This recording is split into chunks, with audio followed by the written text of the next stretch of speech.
Welcome back to the SwimSwam Breakdown. As always, I'm your host, Coleman Hodges, coming to you from Austin, Texas. We are joined by Yin Lee from Madison, New Jersey, and Riley Overend from Los Angeles, California. How's it going, y'all? Happy summer. Honored to get the call up. The big leagues finally. What is the summer like in New Jersey, Yin? Very erratic temperature changes. Like when it first started to get hot, it would be like 80 degrees for 1 week, and then it would go down to the 60s. And obviously we had the whole smoke thing going on with the air quality. And yeah, so very, very erratic. Maybe that's just a New Jersey thing. We know a little bit about the air quality issues out here. In Austin, the air is great. It's just super humid, so you can't really breathe anyway because it feels like you're breathing in a puddle, which I think as swimmers, we're kind of used to doing that. So, it works out. Maybe that's why so many swimmers live here. I don't know. Anyway, we've got a lot of news to talk about, so let's dive right into it. Australian trials happened. The Australian World Championship team is set. There were a lot of takeaways and a lot of really great swims at this meet. I'm going to start just kind of with your overall analysis of the team on the women's side in terms of will the women still be dominant or still be the heavy favorites rather heading into this meet in all three relays? What's your take on 4x1, 4x2, and the medley for the Australian women? Yin, let's start with you. Yeah, I think the conversation's the same that it has been for the last 2 or 3 years. They're obviously the heavy favorites in the 4x100. I don't see anyone coming close to them. With the 4x200, it's also sort of a similar conversation, whereas they're the heavy favorites on paper, but they kind of just have to get it together on the big stage because obviously they've had their mishaps with what happened in Tokyo and last year. There's always just one or two swimmers on that relay that make the relay significantly slower than it was supposed to be on paper, and that closes the gap for other teams like the US and China to beat them. And I was actually looking at the totals of their times, like the fastest possible times, and it adds up to 7:37.1, which is obviously 2 seconds faster than their own world record. And I think the US, if we were to put their fastest swimmers together, so Katie Ledecky, Bella Sims, Erin Gemmel, and Claire Weinstein, I think they would add up to a 7:39-ish, that's 2 seconds of error room. And if they can add less than 2 seconds, then they win.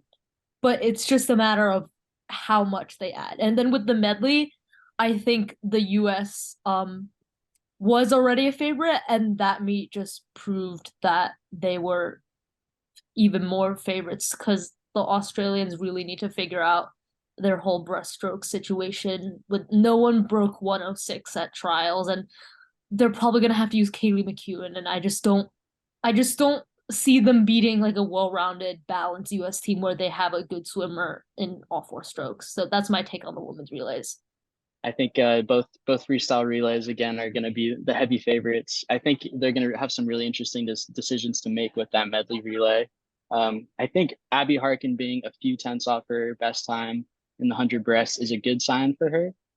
But again, yeah, not ideal there on the breaststroke leg. You could throw in Kaylee McEwen there, get Shayna Jack on the anchor freestyle, switch around Molly O into the leadoff back, and you're going to have some swimmers there not swimming their specialties. But even with the Shayna Jack option, you're only about a second behind Abby Harkin with that Molly O, McEwen, Emma McCown, and Shayna lineup. So I think overall you probably stick with Abby Harkin on the breaststroke leg, but it's going to be really interesting whether they consider throwing Kaylee in there as well. I want to talk about the 400 free relay so badly, but I just don't think there's anything to say. I think the US women are still kind of figuring it out.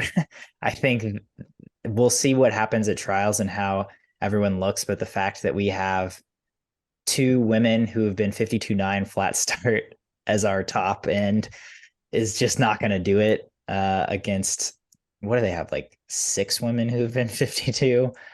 That might be a slight exaggeration, but McKeon, Jack, O'Callahan, Harris, Wilson. That's at least 5. Jesus, yeah. I like Bronte Campbell was swimming, but she didn't qualify for the team. Kate Campbell finished 6th in the 100 free, so technically she could swim on the relay, but I'm not sure if she will. Do you think that they would give her a prelim swim? And if so, do you think she would take it, considering that she has the 400 free prelim that day? But do you think she would take it to get another gold medal? Who else would they put on the prelims relay? I guess Just throw a dart at a board. finals they go McKeon, O'Callahan, Jack, and Harris. I Yeah, guess or Wilson, I think. maybe Brianna Throssell. They have a lot of options, so I think it's just even if Timmins doesn't swim this relay, they're gonna make the finals anyways. They just have so much depth.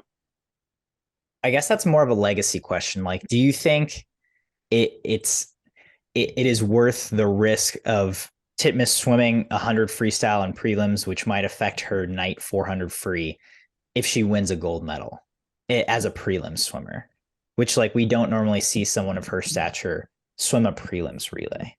That's an interesting calculation there. I think a gold medal is still a gold medal, but yeah, once you're at the status of Ariane Titmus, I don't know how much that counts for you if you're just going to be a prelim swimmer. Yeah, I just don't know if it's gonna be worth her energy. I mean, Katie Ledecky swam on the 4x100 in Rio, and originally as a prelim swimmer, but then she went 52 in prelims and then swam it in final. So if Ledecky can do it, but obviously different situation because the US probably has less depth than Australia. Yeah, I'm just thinking legacy here. I'm thinking of ways to make this conversation interesting, especially with Canada's lack of depth now that so many of their top sprinters are in so many different situations. I don't see anyone that can even come close to challenging them. The 4x2 free relay, I also agree. I mean, I think the US looks really strong in that relay also, even though on paper Australia should be the strong favorite. The Australia obviously has a lot of younger swimmers. We're kind of coming up. We saw what Bella Swims is capable of last year. We've seen Erin Gimmel really on the rise in the last year and a half. I think Katie Grimes could throw her name in at trials if she decides to swim that as a prelim swimmer to give someone else the morning off. Obviously, Katie Ledecky is going to throw down in that, as she always does. So I think that's going to be one of the premier relay races. I'm kind of leaning towards McEwen on breaststroke. I feel like the differential might be less with Molly O'Cal and McEwen than Abby Harkin, and then McEwen and Abby Harkin, and then you have McKeon and whoever on freestyle, which seems pretty deadly. I don't like thinking about it. I guess the breaststroke would still be our equalizer because we will likely have Lydia or Lily, but I really, and obviously as a fan, I just want to see McEwen swim on her breast and see what she can do. Yeah, that'd be fun. And Molly O swim 100 back. You could see a big time drop there as well. It's always interesting too because it's at the end of the meet, and I feel like for whatever reason the U.S. women have that relay dialed in and can kind of get up or do whatever to make their case at the end of the meet and always put a little oomph in that one. But if the Australian women can rally somehow, that will once again be a really close race, just as it was last summer. Okay, so Abby Harkin and Kaylee McEwen, I just looked it up. Their personal bests are within 200ths of each other, so it's gonna be a very difficult decision for sure. And I was looking at swim rankings. Me if I'm wrong on that. This is why I wish we could. This is why I wish we had like cameras at training camps, because like this is when we need a time trial of like a 50 or 100 breast at X day of training camp in Australia between Kaylee McEwen and Abby Harkin. See what the deal is,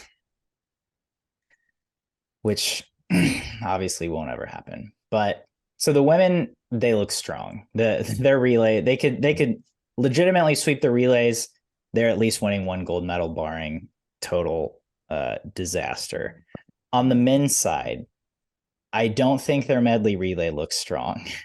But 4x1 and 4x2, I'd say they certainly have shots. Let's discuss the 4x1 first. What do you think their chances are of getting on the podium in this one? Do you think there is a glimmer of hope that they win gold in this one?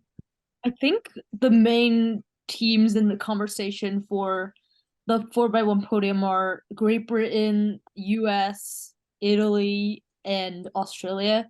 I don't think Australia is getting past Great Britain. I'm pretty sure they have 4:47 flat starts, which I don't think any country's beating that. Not even the US.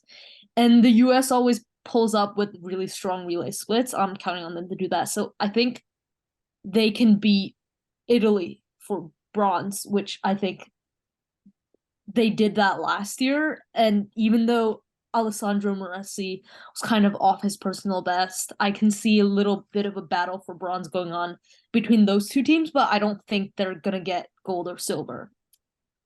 But I think they have looked they look more promising than they did last year. I remember last year their fastest swimmer was William Yang, and he won with a 48.4, and this year Kyle Chalmers went 47.4, Flynn Southam broke 40. So I think they're in much better shape than they were last year at this time. And who's that fourth leg going to be? Cam McEvoy or? I think That's a good question. I'm not sure if he's going to swim it because he swam in prelims, I think, at this meet and scratched finals. Or like, I'm not sure if he swam this meet, but I think he's just focusing on 50s this year. Maybe in Paris. Mm-hmm. Yeah, I think we pulled a quote from another interview that he did that said he's working, as Yin said, he's working on 50s this year, and then he's going to build up his aerobic capacity to try to swim 100 and maybe do something with that at the Olympics, which is a shame because it's like I'm all for focusing on 50s, especially this year for world champs because you can do 50 fly too, but like just swim a relay, like just go fly and die and see what you can do. Again, another reason why we need a camera in training camps so we can be like, there's probably going to be a 100 free time trial at some point, like there was in 2016 at the US training camp, which we got footage of, which was awesome. Which is why footage of a US training camp. I didn't, but like there was footage filmed and made public. I was gonna say like that's in part by SwimSwam. true. But so they had they had the training camp at Atlanta for their staging camp before they went off to Rio, and they had a day where people could come watch them practice, and on that day they did 100 free time trial, and it was Phelps, Lochte, I think Fegan, maybe Jack Conger, and then I think a couple other people too. But it was just like, all right, let's see what you got. This is probably, this will determine if you're good for a spot in the 400 free relay. And I feel like I know he said that about his training, McEvoy, but I wonder if the relay really needs him and he's the difference between a podium, maybe a bronze medal, whether he might be convinced to just break away from his training regimen for just a little bit and just go for it. I mean, I would think he can pop a good 100 no matter what. It's like he doesn't even need to necessarily do anything differently. Like it's less than 50 seconds. It's still pretty anaerobic. But I'm interested that you think Britain's a lock for gold, Yin. I don't think they're a lock for gold, but I would say they're in the conversation for gold based on how good they looked at trials. Do you think they have a strong chance to beat the US? I'd say they have a good chance. I wouldn't say strong because I feel like the US always as I've said, they always pull up with their relay splits, especially if Russell is healthy. But I do think Great Britain is in that conversation this year. I agree. Yeah, history's not on their side, but the fact that they've been able to win the 4x2 at the Olympics, they won the medley at 2019 Worlds, like they know how to win relays, and they have seasoned vets on their team like James Guy, Duncan Scott, Tom Dean, who would be on that 400 free relay and know what it takes and can kind of trickle that down to the younger guys, I imagine. Like they have at least 246 splits. Obviously, Duncan hasn't been 46 in a while, but with Tom Dean and then Duncan and then Matt Richards and Lewis Burris are rising, I just think that's a really, really solid team. Yeah, I mean, on paper, I think they have kind of the same level of dominance in the freestyle relays that the Australian women have. I mean, right up there in the same conversation, at least. It's they look good this year. They certainly bounced back from last year when they kind of like squeaked out that bronze in the 4x2. Yeah, I will be excited to see that race for sure on the first night. Australian men 4x2 free relay. 146 won their trials from lane 1. So they weren't particularly fast. Do you see them having a shot to medal? They got bronze at Tokyo and then silver last year. And I think I just like with the 4x100, I think their ceiling is bronze. And I'm actually a little bit more confident about the medaling than I was with the 4x100, just because I feel like there's less depth in the 4x200 because last year at Worlds it was 7040 was bronze, and then 7046 Brazil got 4th place, and they got it with a 145 lead off from Fernando Scheffer and then 3 straight 146 splits. And I think Australia can throw down. They threw down 3 145s and a 146, and I think they can repeat that this year. And besides the US and Great Britain, I don't see any other team being in the conversation to really medal, and especially with Russia banned. So I think Australia has a chance there. Kai Taylor is a big X factor. I think his story is just so cool. 19 years old, gets in the final after Kyle Chalmers scratches, son of Olympic swimmer Haley Lewis, and pulls out the victory with the second fastest time by an Australian so far this season. So if he can repeat that, I know that was probably just like so much adrenaline going for him getting into the final after the Chalmers scratch. But if he can repeat that performance again, I think Great Britain definitely has, or Australia definitely has a shot at bronze. So. I'm mostly just interested to see who they use. I don't doubt their depth.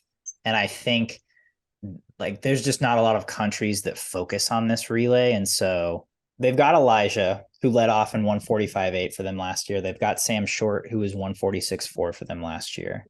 Tommy Neal qualified this year. He missed out last year, but he split 144.7 at the Olympics. And I think that's pretty big for Australia if he can replicate that. And then obviously Kai Taylor, he's on the up and up. It seems like Kyle Chalmers is always a possibility, but kind of never gets used or doesn't get used as much as we want him to. So they've got the depth there. Let's move on to French trials, where we can bring up other storylines, but we're certainly going to start with Leon. Do you guys feel like he will safely defend his IM titles after what looked like a tiresome week for Mr. Marchand and Renee? I think people are reading way too much into his times. Like, how much does he really have to try at French trials out of all places? Because there's not much domestic competition in his primary events. I think he swam a good 200 breast because he doesn't swim the event very often. It was the first day of the meet. I think people went a little overboard after that and expected him to break all the world records, and he didn't. But I think that's fine, and I wasn't very surprised that he didn't go as. I mean, I'm surprised that he wasn't as fast as some of his Pro Series times, but I don't think it was that big of deal. I think he's gonna successfully defend his 4am title. I don't think anyone's gonna come close to him in that. And then the 2am is honestly a toss up. He's probably gonna go in as the favorite, but obviously Shane Casas, Carson Foster, those people, they're gonna be close behind his tail. And yeah, that's my take on his swims and his IM chances. I wouldn't put it past Casas to pull off a huge upset and just throw down a monster swim after what he did at the Pro Swim Series against Marchand. That was a really fun race.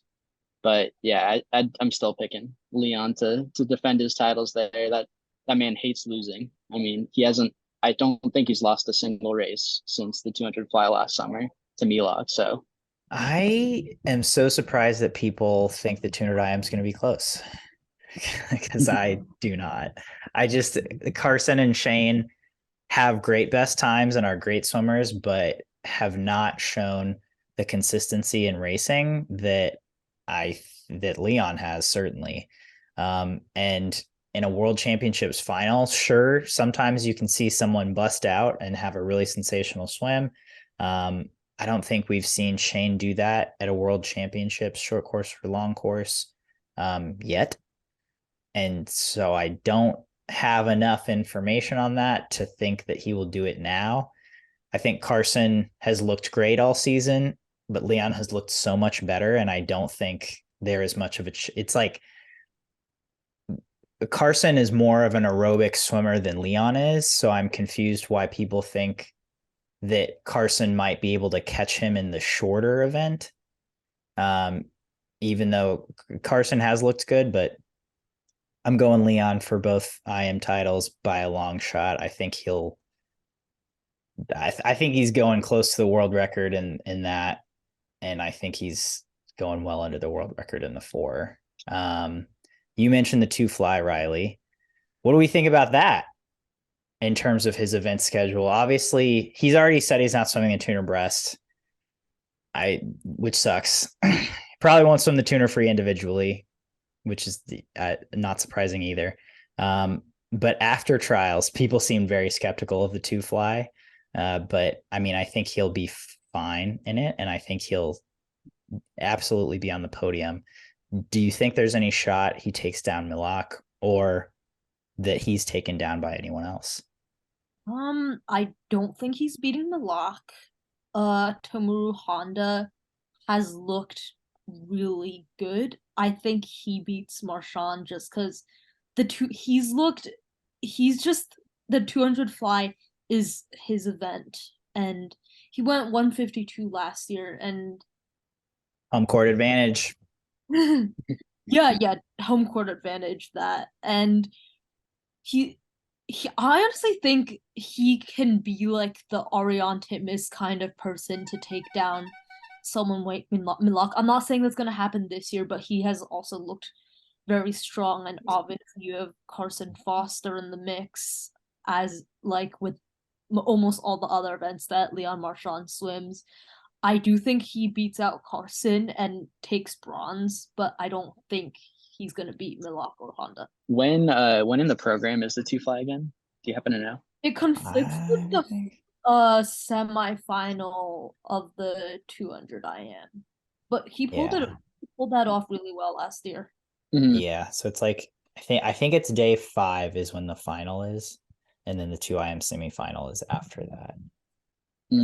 Yeah, I mean, it's so hard to bet against Leon, but it is such a tough schedule he's trying to pull off. And as we saw at French trials, he definitely did get a little tired down the stretch. So he's been doing so much racing. It's no hit on him that he'd be getting tired, but you have to wonder if maybe Carson gets revenge on him and steals bronze. So you guys think Carson's gonna swim the 2 fly? I don't see why not, especially I think that's arguably his third best event besides the IMs. I do too. I'm just skeptical if he can handle the event load, and if he wants to try to do the 2 fly 2 IM double, as Leon did, which Leon was able to pull it off, but 2 200s is a lot in one session. I mean, it's the first day of trials, so I don't see why he wouldn't swim it there. Any other storylines that stood out to you from French trials? I mean, Manadou making his comeback was really cool. For me, Beryl Gastadello just making the team, not only on the relay but individually in the 100 free, after losing her mom less than a week before trials started, was pretty awesome. And I couldn't imagine doing something like that. But anything else that stood out to you guys from Renee? Charlotte Bonnet, she broke the French record in the 200 IM, swam a pretty good. I think she broke the French record in the 100 breast as well, and I just think it's really interesting how her event lineup is totally switching, because she used to be primarily a sprint freestyler, now she's doing breaststroke and IM, and I just find that really cool. Anastasia Kripchnikova, switching from Russian to French nationalities and almost breaking a national record and breaking a 16-year French drought in world's qualification in the 1500 free. Thought that was kind of a neat story, with everything that's going on with the debate about Russian inclusion in worlds and the Olympics. I would like to see a list of the quickest national record breakers, because I think she'll break the national record at Worlds, and that will be 2-3 months after switching nationalities. Cha-Cha Bonet is a curious case. I don't know if we've ever seen a freestyler completely transition to a breaststroker like that before. Douglas. Well, but she wasn't an international freestyler. Yeah, but that's true. That's a great point. But Kate Douglas is probably going to swim on the 400 free relay, prelims or finals. I feel like I've seen in the comments that they have speculated that Charlotte's like completely off of freestyle now. Do you guys know anything more about that? No, but it wouldn't surprise me. I think she was having a bit of a plateau in freestyle and just changed it up. I mean, I would think relays might help with that, because it's easier to get out of your own head. But again, we don't know the full situation, so who's to say? But yeah, the fact that she's able to transition to breaststroke and IM and just wreck it in that, pretty dang cool. We announced that Matt Sates and Pieter Coetze are skipping the 2023 World Championships, because that is what their new training plans say is the best thing to do. We don't know if they'll be competing in any other meets this summer, but it does sound like they have hinted that they'll be swimming at the 2024 World Championships in preparation for the 2024 Olympic Games. Those World Championships are in early February, I believe. What do we think about this move? Because it's certainly not one that many swimmers would make. Other than just choosing to skip Worlds to focus on a future, I guess, bigger meet, we saw how that played out last year with a lot of people skipping Worlds to go to the Commonwealth Games. And quite frankly, I don't think skipping one major competition is going to help you swim better at another major competition, especially if those competitions are so spaced out. Like you saw Ariane Titmus, she skipped Worlds to focus on Commonwealths, and she added time in the 400 free at Commonwealths. But Matt Sates was focusing on Commonwealth as well, and he didn't have the greatest performance at Commonwealth Games. And just when you look at any other sport, and I know swimming isn't any other sport, you don't see athletes only competing at the biggest meet that happens every 4 years. They're going to different competitions, getting more experience, and you see a lot of swimmers doing that, and they're getting better with every meet. And there's a lot of athletes that pulled off Worlds, Commonwealths, Euros all in one summer, and they did fine. And I just don't think putting so much pressure on yourself to perform at that one big meet and just getting rid of all the competition experience at other meets is a good thing, especially with the swimmer like Matt Sates. He's still really young and probably needs that world's experience.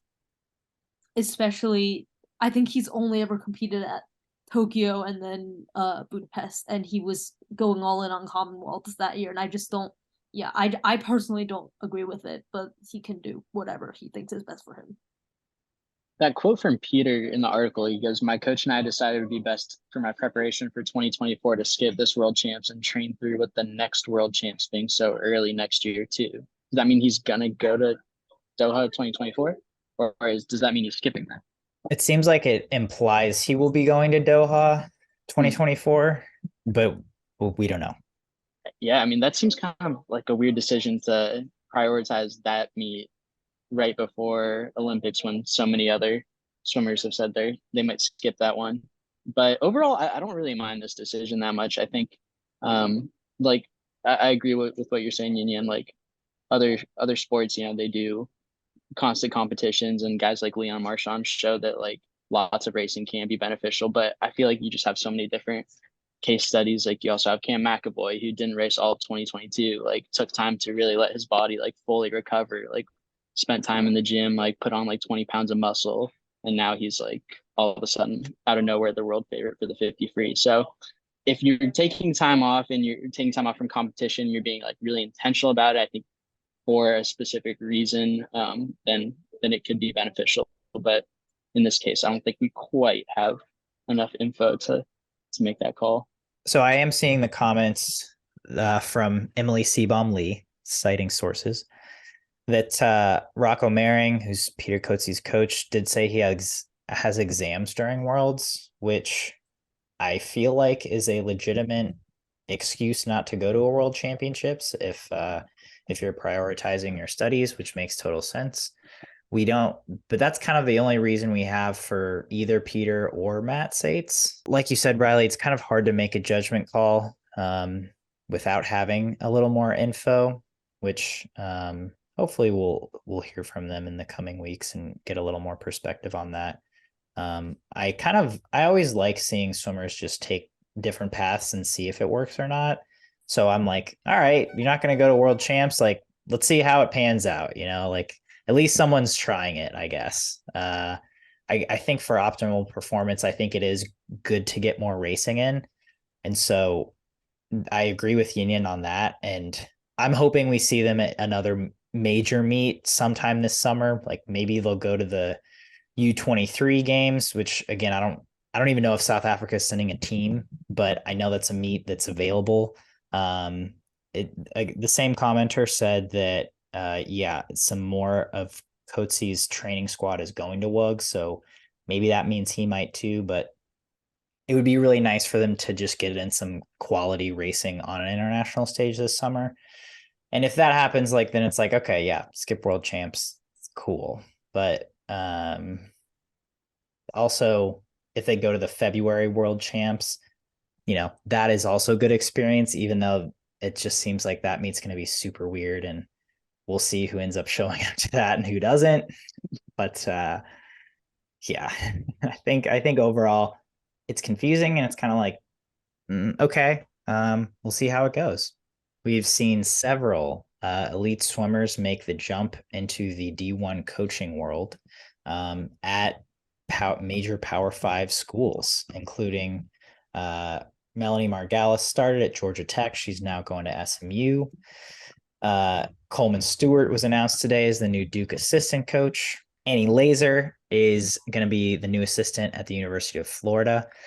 And that's like half of them, I think. So there's a few more examples of that. But what are your takes, especially as like as non-swimmers, or maybe people who haven't interacted with swim coaches a lot outside of the media?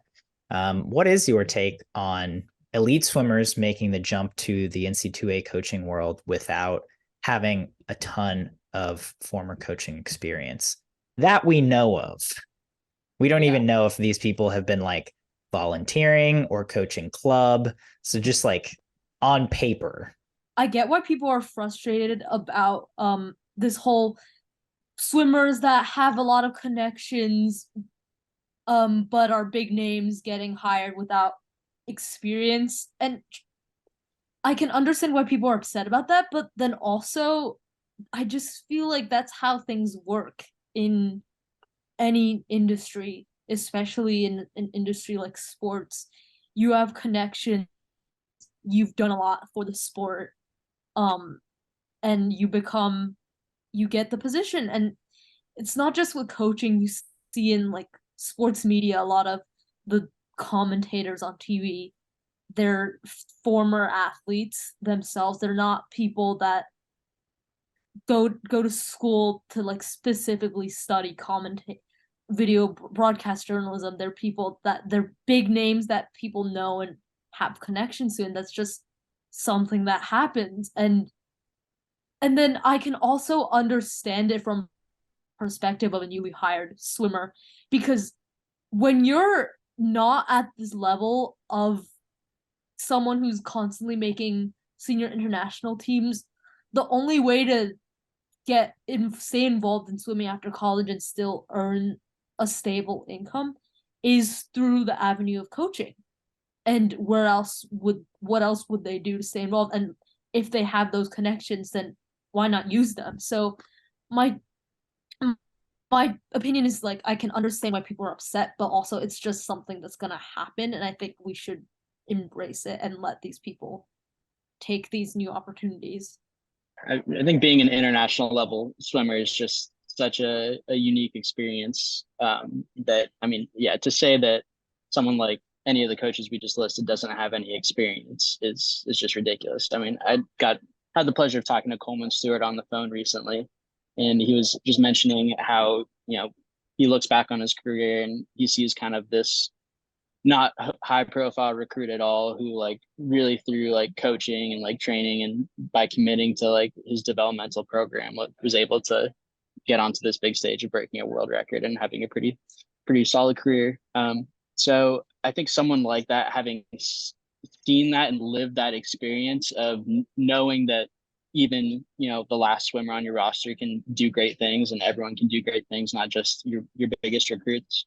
I think you're going to see that translate into coaching and him, investing time in everyone's potential, not just, the best swimmers. And it's easy to think that, but to actually have been that swimmer, to have made that jump thanks to coaching, I think you're going to see that really translate into a great coaching career for him, just based on his swimming career. I'm just confused or at a loss, or would love to hear the perspective of someone who really has an issue with this, of what they feel like an elite swimmer is missing, aside from just hours on the deck.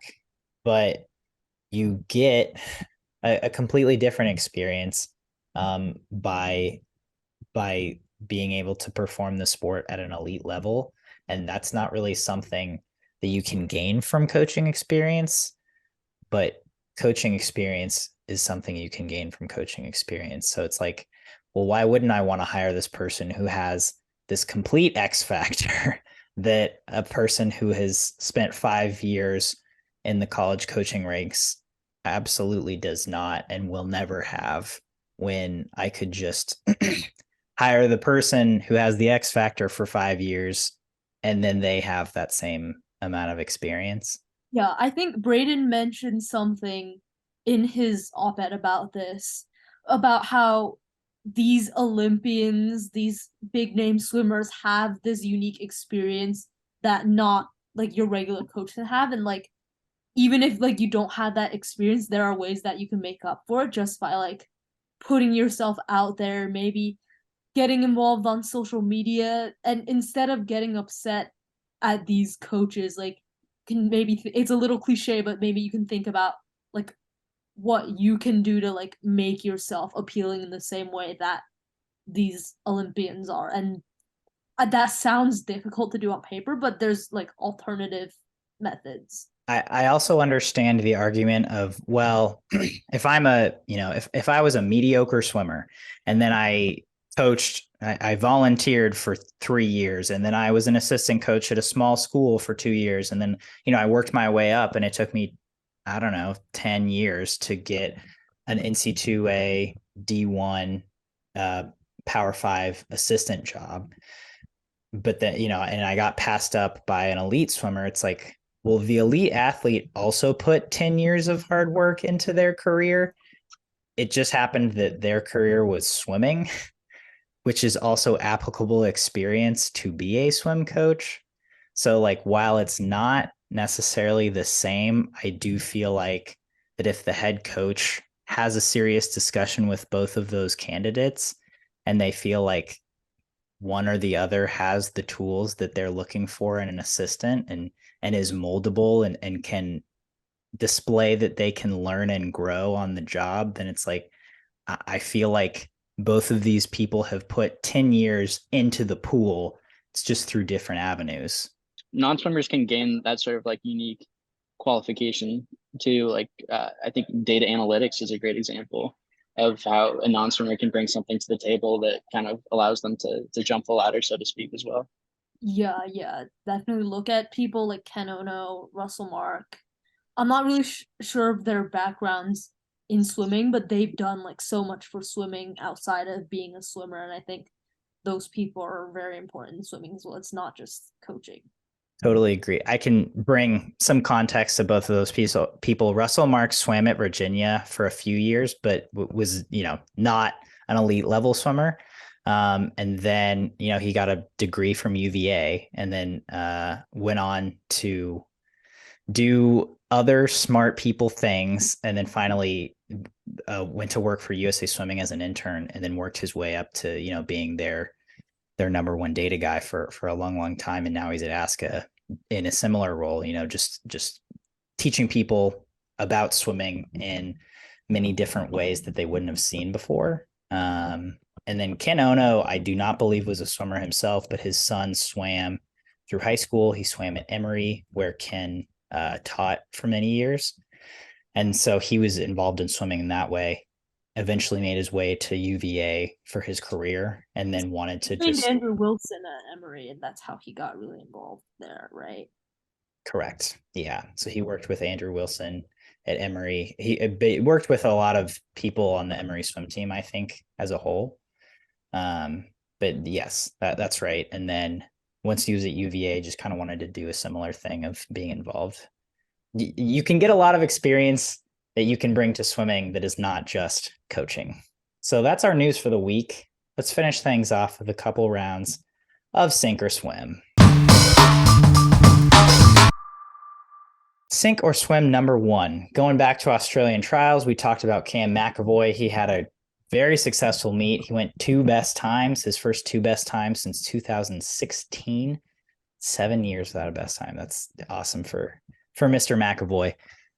Do we think he will medal in the 50 freestyle at the 2023 World Championships?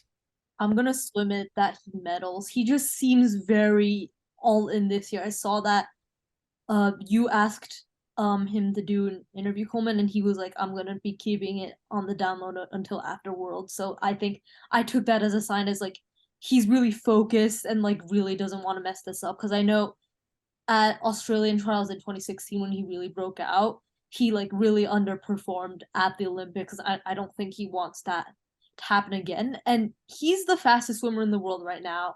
21.2, that would have won Worlds last year, won silver in the Olympics. And obviously Ben Proud is there, Michael Andrew, Josh Leando, they're all in 21.4, 21.5-ish range.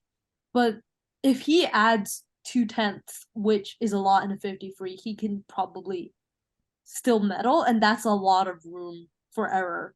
Especially if Dressel's not there, then I think he has a shot at medaling and potentially even winning. I've already mentioned Cam twice so far on the pod, so I gotta swim this one. Definitely think he's going to continue his hot streak, though I'd probably put him more in the range of where he was in the final, around 21.4 instead of 21.2 if I had to make a prediction, but I still think that's going to be good enough for medal. Yeah, I think Cam's a tougher one for me just because he has been a little inconsistent historically from trials to the big international meet.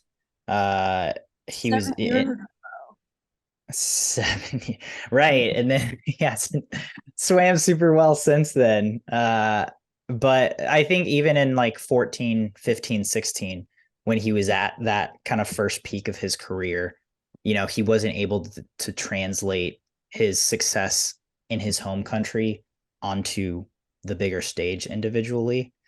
I'm pretty sure he didn't win medals in 15 or 16 individually. It's those pools. That's the problem. It's those what pools? 49-meter pools. Oh, yeah, 49-meter pools. Exactly. It's yeah. And So go ahead, Riley.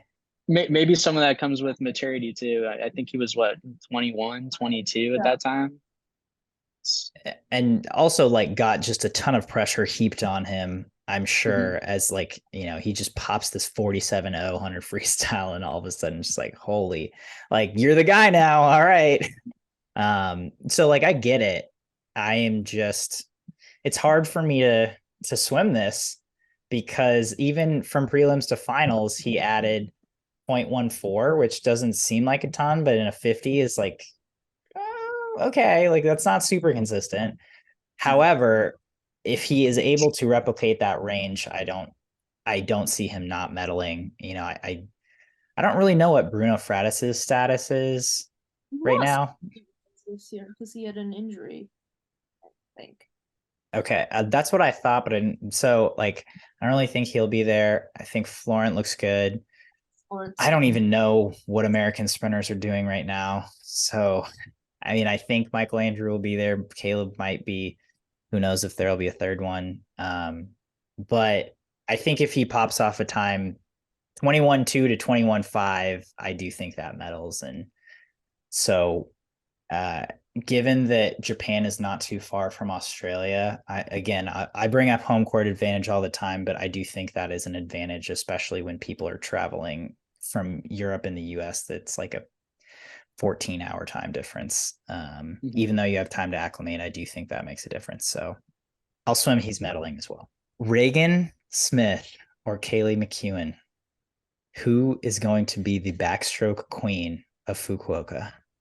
I'm gonna go with Kaylee, and this was a very hard decision. I think, especially the 100 back is gonna be such a nail biter, but it just boils down to this: more consistent recent success, faster season best this year equals bigger favorite will win. That's it. Very succinct. Love it. Yeah, I don't have an equation, but it feels like obviously on paper Kaylee is the favorite, but it just feels like Reagan's gonna do something to surprise us. The Bob Bowman magic effect, she's been on this upward trajectory. I'm still taking Kaylee in the 200, but I'll go with Reagan for the upset in the 100. She is the defending world champ in the 100 back. She obviously has to make the team first in both of those events for these battles to happen, which she hasn't for the last two major international meets, but I think it's safe to say that she will. I want to throw a curveball in there and be like Kylie Moss, but I do not see it. I think Kylie is a seasoned veteran who knows how to swim in finals and knows how to get her hand on the wall for a medal, which I think she will in at least one of those events. But I think at this point, Regan and Kaylee have distanced themselves so much to the point that they're on an island. And I'm gonna go with Riley on this one. I'm thinking 1-1. I think Kaylee has got the 200 down, and I think Regan is gonna touch her out in the 100. Most likely it's 1-1, but I just think Kaylee's the favorite. That's our news for the day. Thank you for tuning in. This is the SwimSwam Breakdown, and we will see you next time.